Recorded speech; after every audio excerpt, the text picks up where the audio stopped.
இப்போ சிஎஸ்கே ஃபேன்ஸோட நிலைமை கிட்டத்தட்ட இதுதான்.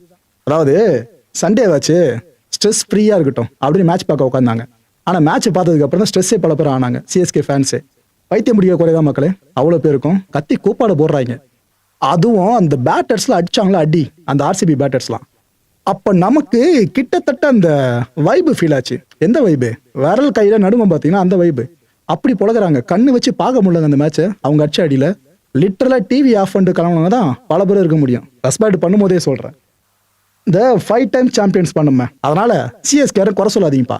நம்மெல்லாம் ஜெயிக்காத கப்பா அப்படின்னு பழைய பெருமையை பேசிட்டு உட்காந்துருக்கோம். சரி 5 டைம்ஸ் சாம்பியன் தான் இல்லைன்னு சொல்லலை. அப்புறத்துக்கு இந்த ஒரு முறை சீசனை விளையாடணும் ஐபிஎல் சீசனில். அதுவும் ரிட்டையர்மெண்ட் கொடுத்துட்டு போயிடலாமா டீமுக்கு ஒட்டு மொத்தமாக? வேற ஒரு நல்ல டீமாச்சும் வந்திருக்குமே.